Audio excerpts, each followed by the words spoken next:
أعوذ بالله من الشيطان الرجيم. بسم الله الرحمن الرحيم.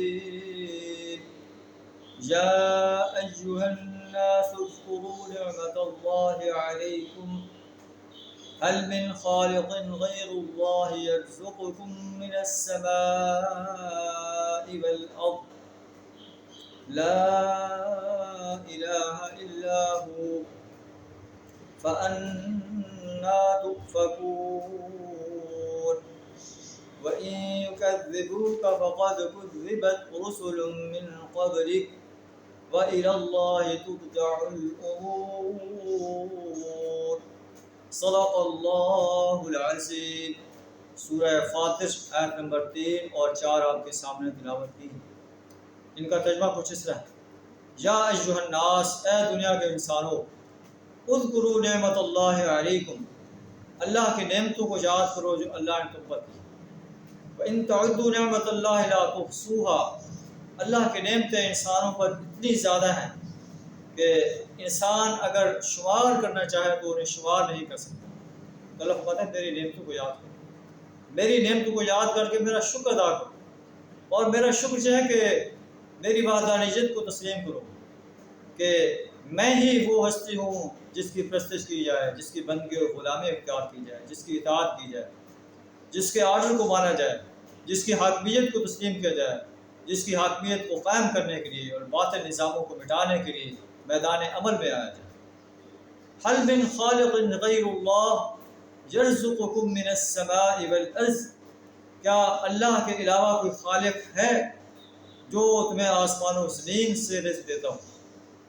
کوئی خالق نہیں ہے، اللہ ہی وہ خالق ہے جو رزق دے رہا ہے، رات کو بھی رزق دے رہا ہے، دن کو بھی رزق دے رہا ہے، ہر چیز کو رزق دے رہا ہے. لا الہ الا ہو، اللہ کے سوا کوئی الہ نہیں، کوئی معبود نہیں، کوئی پرستش کے لائق نہیں، کوئی بندگی اور غلامی کے لائق نہیں، کوئی اطاعت کے لائق نہیں. فَأَنَّا تُؤْفَكُونَ، تم کہاں سے دھوکہ کھا رہے ہو؟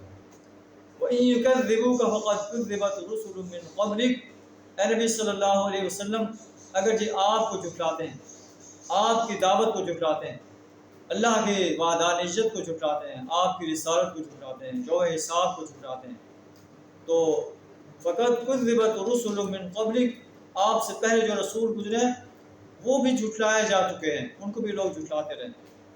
وَإِلَى اللَّهِ تُرْجَعُ الْأُمُورُ، سارے معاملات آخرکار اللہ ہی کی طرف رجوع کرنے والے ہیں. انسان آخرکار مرنے کے بعد اللہ کی عدالت میں فردن پیش ہوگا، اور اللہ اس کو اپنی عدالت میں کھڑا کر کے پوچھے گا کہ تو نے میری وحدانیت کا کیوں انکار کیا، میرے رسول صلی اللہ علیہ وسلم کی رسالت کا کیوں انکار کیا، یوم حساب کا کیوں انکار کیا، تم میرے باغی اور سرکش بندے بن کر کیوں رہے، تم زانی اور شرابی بن کر کیوں رہے، تم جو ہے باطل نظاموں کو کیوں سپورٹ کرتے رہے، اور کرپٹ لیڈرز کو، سرکش لیڈرز کو، سرکش سرداروں کی اور اپنے بڑوں کی کیوں اطاعت کرتے رہے، جن کا آرڈر میرے آرڈر سے ٹکراتا تھا. ہمیں بھی اللہ اپنی عدالت میں کھڑا کر کے یہ سارے سوال کرے گا، اور ہم اپنے گریبان میں دیکھ جھانکیں کہ آج ہم کیا کر رہے ہیں. اللہ سے دعا ہمیں اپنی ہی پرستش، اپنی بندگی اور غلامی، اپنی ہی اطاعت، اپنے رسول صلی اللہ علیہ وسلم کی رسالت کو تسلیم کرنے اور یوم حساب پر یقین رکھنے